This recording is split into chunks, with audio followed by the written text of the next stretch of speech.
Welcome back. All right, so we're going to preview the season for the Montreal Canadiens. And Habs fans excited over the last little while here because Patrick Laine has been added to the forward group. But let's go back. Let's go back to start with to 2014-2015. Look at the Montreal Canadiens stats from then until now. And it reveals Brendan Gallagher's been their top scorer from 2014-15 until this past season. 627 games, 184 goals, 173 assists, 357 points. That offense has definitely dropped off at this stage of his career. He's a bottom six forward, but still over the last 10 years, their top scorer. Now, Nick Suzuki, 373 games, 108 goals, 178 assists, 286 points.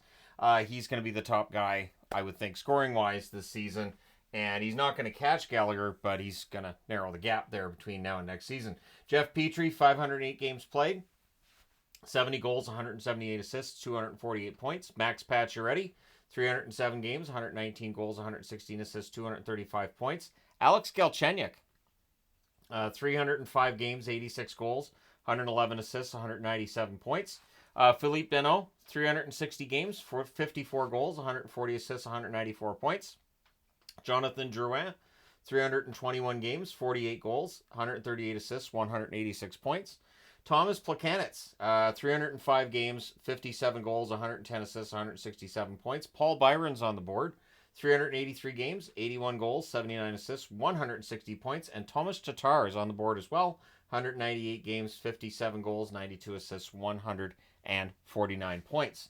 So in terms of goaltenders over that same time period, Carey Price is, of course, the leader, 182, 124, and 35 is his record. Jake Allen, 41, 68, and 15. Sam Montembeault, 40, 52, and 18.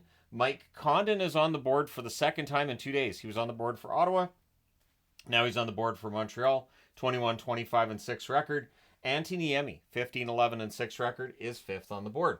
So looking over the last 5 years, it's been tough for Montreal. So they did have the Stanley Cup run in 2021 where they get all the way to the final. Outside of that, though, it's been some mediocrity. So they're 29th in points percentage over that time at 441. They're 26th in goals for per game at 2.8. Goals against per game, they're 28th on the board at 3.45 goals against per game. Power play, 16.6%. That's 30th. That number's got to start getting better. And the penalty kill, 76.1%. That is 31st overall over those 5 years. This past season, their points percentage of 463 was 28th in the National Hockey League. I would think this year at least 500 should be the watermark for Montreal. They should be a little bit above 500 at the very least. Goals for per game, 2.83, so that's still 26th, and it's still right around where they've been.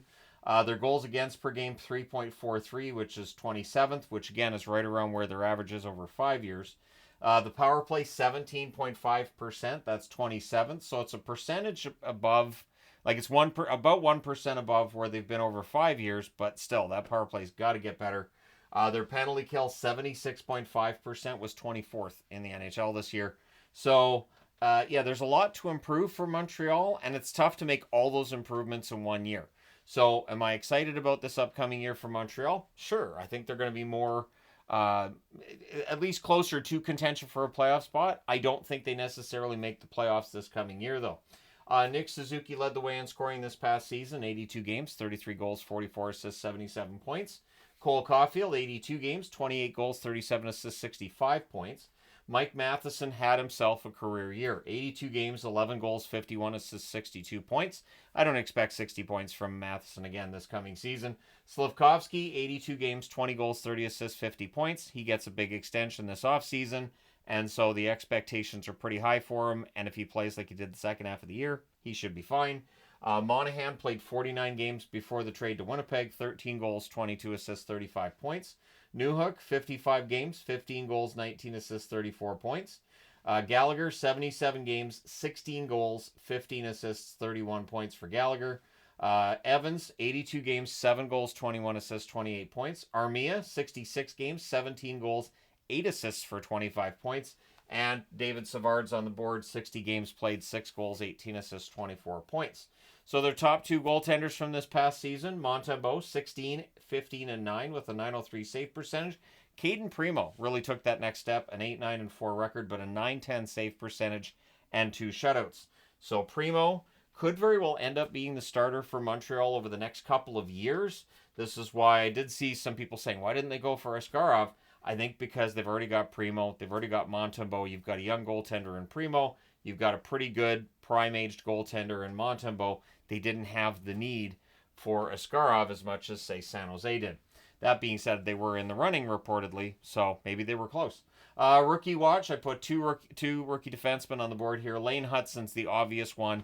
David Reinbacher, I thought, why not throw Reinbacher on the board? Sure, maybe Reinbacher gets in the lineup sooner rather than later. But looking at their forward group, it is Juraj Slafkovsky playing alongside. For some reason, I spelled it with an I at the end instead of the Y. So I'll go ahead and fix that. Slafkovsky, along with Nick Suzuki and Cole Caulfield. And this could be a very good scoring line. Caulfield, and it's interesting because Caulfield, 65 points in 82 games isn't bad. 28 goals isn't bad. But the expectations for Caulfield, I would think he could go higher than that in goals and points.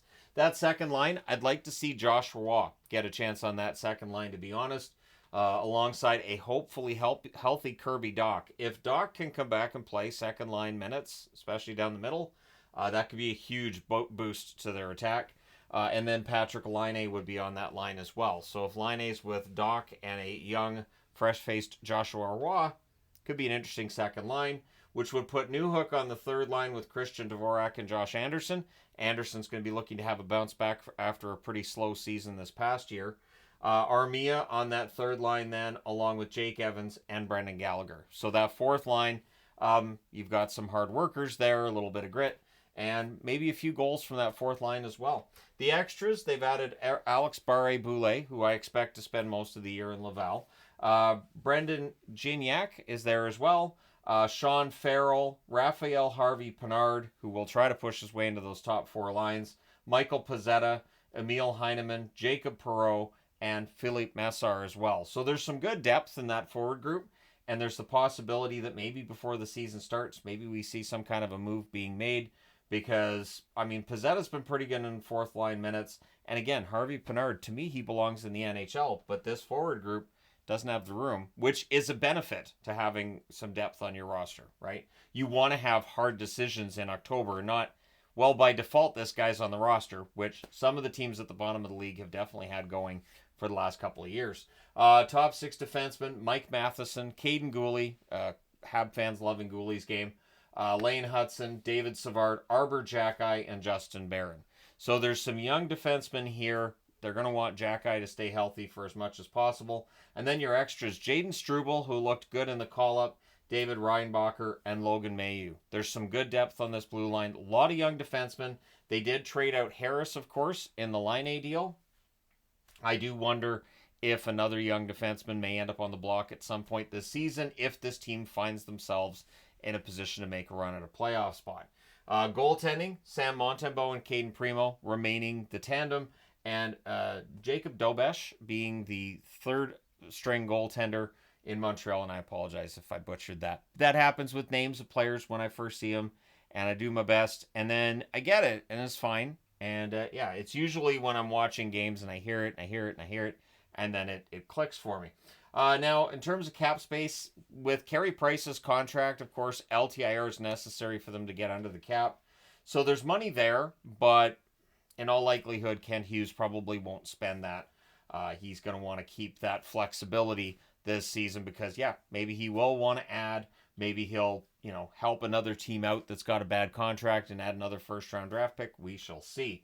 So the schedule, 7 out of 11 are at home in October. So getting off to a good start is really important. We discussed that a lot.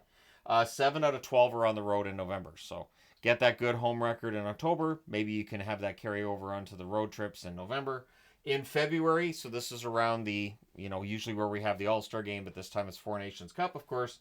In February, they have 3 away from home. Then they come home for 2. We have the Four Nations Cup. They're away for 1, and then they come home for 2 more. So 4 out of 5 at home around that break. And then in April, 6 out of 9 games are at home. So it's not a really rough schedule down the stretch for them. It is one that could be conducive to more hope should Montreal get closer to a playoff spot. But the Atlantic's going to be interesting because you have Buffalo, Detroit, Ottawa, and Montreal all looking to get better, all of them below the playoff line this past season. And so the arguments can get started about which teams are further along in their rebuild, because all 4 of them in a rebuild. So the Cup odds currently for Montreal at plus 22,000. I am not surprised by that at all. The channel vote, 3% of the channel said first or second for Montreal. 9% said third or fourth. So 12% of the vote say top 4, which means the majority of the vote says no. 41% say 5th or 6th, and 47% say 7th or 8th in the division. And so Montreal and Toronto fans will argue it out until the season gets started. I do find it interesting how early in the summer fans are like, okay, next year that's it. We're back in the playoffs. We're good. And I'm not saying that's happening with a lot of Montreal fans, but I've seen a few. I admire the optimism. I don't know that they're there yet, but we are not that far away from finding out. The Montreal Canadiens are a fascinating team, and yes, I am a Boston Bruins fan, but I am always a big fan of Montreal being a good team and Boston and Montreal playing against each other, because while traditionally it hasn't been a good matchup for Boston from a historical perspective, some of the most entertaining games I've ever watched as a Bruins fan have involved them playing against the Montreal Canadiens. So the sooner this team builds itself up to being a playoff team and faces off, hopefully, against Boston in a playoff series, the better in my eyes. But yeah, I'd be interested to know your thoughts. Do you think the Montreal Canadiens in this rebuild are further along, and we might be looking at a Stanley Cup playoff position in perhaps 2026? Do you think they can reach the playoffs in 2025? Or do you think it's going to take a little longer? Let me know your thoughts in the comments section below, as always. I guess one other question I'd throw out there is, if they get off to a really slow start, could that threaten the job for Marty St. Louis? Or is Ken Hughes going to say, you know what, we're still in this rebuild, it's fine, and keep Marty around for the full year? Let me know your thoughts on that, because again, we know that coaches do have a short leash very often. There's a lot of turnover in terms of NHL head coaches. So do let me know your thoughts. Hit like and subscribe in the event you've not done so already. Thank you guys so much for all your support. It is greatly appreciated. I will talk to you again soon.